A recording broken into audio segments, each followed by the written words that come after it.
साथियों, हम लोगों ने काव्य शास्त्र से संबंधित 10 प्रश्न कर लिए थे, क्योंकि हमने चाहा कि वीडियो छोटा रखा जाए, लेकिन आप जानते हैं कि एक्सप्लेन करने में और तमाम चीज़ें करने में समय अधिक लगता है।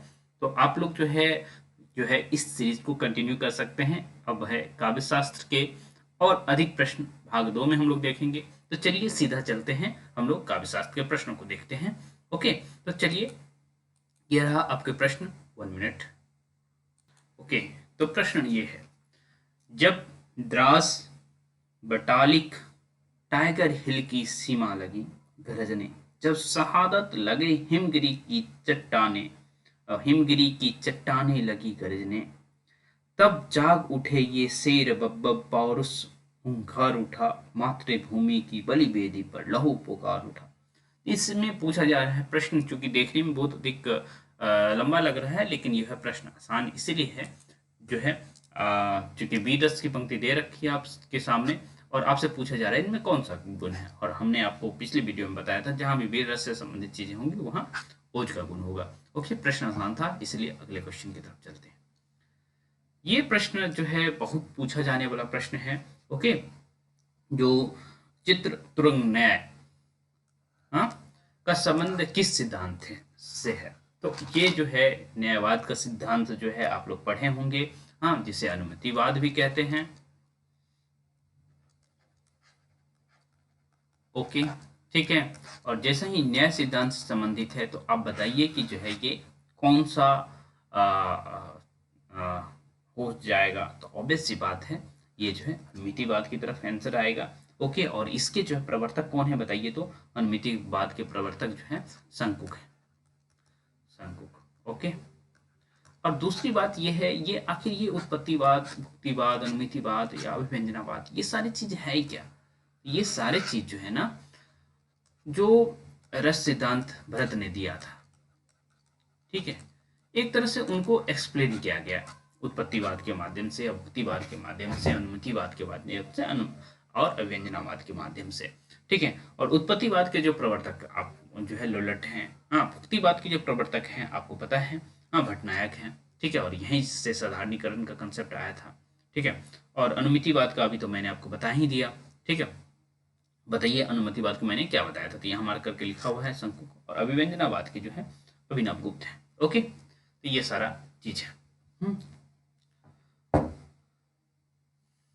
ये बहुत आसान प्रश्न है, ठीक है।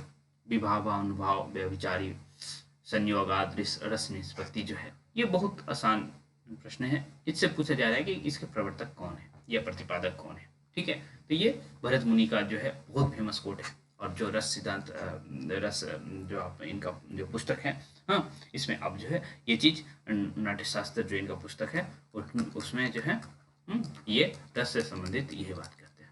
ओके, तो इनकी पुस्तक का नाम मैंने आपसे कल पूछा था, तो आज मैं बता भी दिया। रेती संप्रदाय के प्रवर्तक आचार्य, इस सेक्शन में आप देख रहे हैं कि प्रश्न आसान आसान इसलिए आ रहे हैं कि ये प्रश्न अधिक पूछे जाते हैं, इस वजह से आसान आपको दिख रहा होगा। तो रीति संप्रदाय के प्रवर्तक कौन है, वामन है या मम्मट है या भामा है या दंडी है। तो रीति संप्रदाय के जो प्रवर्तक है वो वामन है। तो चलिए जो है मम्मट का किस संप्रदाय से संबंध है ये बता दीजिए, या फिर भामा का किस संप्रदाय से है, दंडी का किस संप्रदाय से है, तो बता दीजिए। भामा का आपको पता ही है कि जो है, हाँ, अलंकार संप्रदाय के प्रवर्तक है। ओके, तो ये चीज आपको याद रखने की जरूरत है। ओके, चलिए आगे बढ़ते हैं। लॉन्जाइनस के अनुसार इनमें से महान काव्य का उत्पत्ति कारक कौन सा है। तो लॉन्जाइनस का आपको पता होना चाहिए, क्षुद्रता, अल्पज्ञता, आत्मिक भव्यता, कटुता, ठीक है। तो लॉन्जाइनस का जो है उद्दात का जो सिद्धांत है आप जानते हैं, उद्दात का जो सिद्धांत है, उसी सिद्धांत के अनुसार आप बताइए कौन सा आंसर हो जाएगा, ठीक है। जैसे ही आत्मिक भव्यता की बातचीत होनी चाहिए। ओके, तो ये जो है उदात्तता या उदात्त के लिए कौन से महान विचारों की बात करते हैं, हाँ, भावों की प्रबलता की बात करते हैं, अलंकारों का समुचित प्रयोग जो है उसकी बात करते हैं, और गरिमामयी भाषा का प्रयोग करना है, ठीक है, या अभिजात भाषा का प्रयोग करना है। उसके बाद है गरिमामयी पद्य रचना की बात करते हैं। लेकिन जो है उद्दात के विरोधी तत्व जो है ये याद आप रखेंगे, हाँ, शब्दाडंबर नहीं होना चाहिए, ठीक है। अभी मैं एक पढ़ रहा था जेएनयू से संबंधित चीजें, ठीक है। उसमें जो है एक टीचर जो है अपने बच्चों को इसीलिए कम मार्क्स देते हैं कि कुछ बच्चे ऐसे कर रहे थे कि जो है घटिया चीज़ जो है अच्छी भाषा में लिख रहे थे। ठीक है, तो शब्दाडंबर नहीं होना चाहिए कि जो है आप अपने सामान्य भाषा का प्रयोग करिए। ऐसा नहीं कि जो है मतलब बार बार ऐसे शब्दों का प्रयोग करें जो लोगों को सुनने में क्लिष्ट हो जाता है। हाँ, उसके बाद जो है बालिश सॉरी बालिशता, उसके बाद जो है भावाडंबर। ठीक है, इन सारी चीज़ों को जो है निषेध करते हैं उदात्तता के लिए। ठीक है, ये सारी चीज़ें नहीं होना चाहिए। उसके बाद कैथार्सिस, विरेचन किससे संबंधित है? विरेचन जो है वास्तव में जो है चिकित्सा शास्त्र से संबंधित है और विरेचन का सिद्धांत किसने दिया था? अरस्तु ने। ओके, ठीक है, अरस्तु के पिताजी चिकित्सा शास्त्री थे। ये देखिए, औचित्य के कितने अंग मानते हैं कौन? आचार्य क्षेमेंद्र। ठीक है, आचार्य क्षेमेंद्र जो है इसके जो है 28 अंग मानते हैं। उतना इंपॉर्टेंट प्रश्न हमें नहीं लगता है, फिर भी आप लोग याद रखे तो रहेंगे। अदोषो, ये बहुत फेमस पंक्ति है तो आपको याद रखने की जरूरत है। हम अदोषो सगुणो अलंकारो जो शब्दार्थियों काव्यम। ठीक है, हम इनमें से किस आचार्य का दिया हुआ काव्य लक्षण है? ओके, तो वामन, भामा, हेमचंद और कुंतक। ठीक है, तो आपको पता होना चाहिए ये कौन देते हैं। ओके, तो बताइए कौन देते हैं? उत्तर जो हो जाएगा आपका क्या हो जाएगा? हेमचंद्र देते हैं। ओके, और भी जो है जैसे हमने कह दिया कि शब्दार्थों सहित काव्य में, और आप लोग यदि साहित्य सर्चर देखते हैं, रेगुलर देखते हैं, तो हम जो है साहित्य सर्चर की कम्युनिटी टैग में बहुत सारे प्रश्न पूछते रहते हैं, तो उन प्रश्नों का भी उत्तर आप लोग देते रहेंगे। और आप लोग चाहते हैं कि जो रेगुलर अपडेट मिले, तो आप जो है आप कम्युनिटी ये व्हाट्सएप के सॉरी चैनल के अबाउट में जाइए, बहुत सारा लिंक दिया हुआ है, व्हाट्सएप का लिंक दिया हुआ है, टेलीग्राम का लिंक दिया हुआ है, सब कुछ का लिंक दिया हुआ है, तो वहाँ जाके आप जो है ज्वाइन भी कर सकते हैं। ओके, तो जो हम कह रहे थे शब्दार्थों सहित तो काव्य, मैंने ये कह दिया।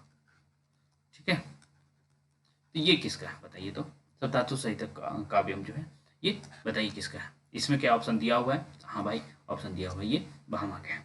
ओके, बाकी जो है कुंतक कवि है, शब्दार्थों सहित तो वक्र कवि, व्यापार सालनी।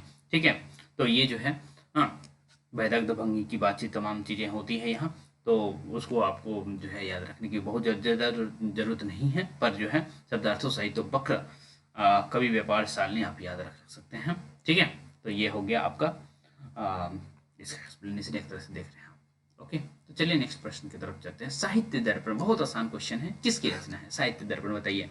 हाँ, पंडित राज जगन्नाथ की रचना है या आचार्य विश्वनाथ की है, मम्मट की है या अभिनव गुप्त की है? तो साहित्य दर्पण जो है आचार्य विश्वनाथ की रचना है।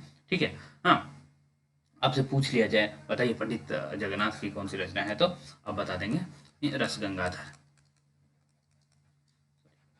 रस गंगाधर। ओके, तो रस गंगाधर किसकी रचना है? पंडित राज जगन्नाथ की है। हाँ, आप मम्मट की कोई रचना याद कर पा रहे हैं या नहीं याद कर पा रहे हैं बताइए तो? हाँ, या फिर अभिनव गुप्त की रचना या याद कर पा रहे हैं या नहीं याद कर पा रहे हैं? कोई भी तो रचना आपके दिमाग में होना चाहिए। ओके, अभी वैसे अभिनव के बारे में हमने पीछे बात भी किया था। ओके, तो चलिए आगे तक हम लोग आगे चलते हैं। ये प्रश्न आपके हैं, सौंदर्य की व्याख्या करते समय क्रोचे ने अभिव्यंजना के कितने स्तरों की बात करते हैं? ठीक है, तो अभिव्यंजना के 5 स्तरों की बातचीत करते हैं। हाँ, ये प्रश्न जो है एक तरह से देखा जाए तो आपसे हमने जिक्र तो नहीं किया, पर जो है ये प्रश्न आप याद रखेंगे कि सौंदर्य की व्याख्या करते समय क्रोचे ने अभिव्यंजनावाद के कितने स्तरों की बात करते हैं? तो 5 स्तरों की बात करते हैं। ओके, और ये 5 स्तर जो है क्या है, इसके बारे में आप लोग यदि पढ़ सकते हैं तो उनको रचे का अभिव्यंजनावाद निकालिए और अच्छे से पढ़िए। ओके, अब जो है 20 प्रश्न हम लोग कर चुके हैं, मतलब 10-10 प्रश्न करके कर रहे हैं। तो चलिए, हम लोग लगभग कितनी देर रिकॉर्ड कर लिए? 9 मिनट रिकॉर्ड किए हैं। ठीक है, तो हम लोग नेक्स्ट वीडियो में मिलते रहेंगे। हाँ।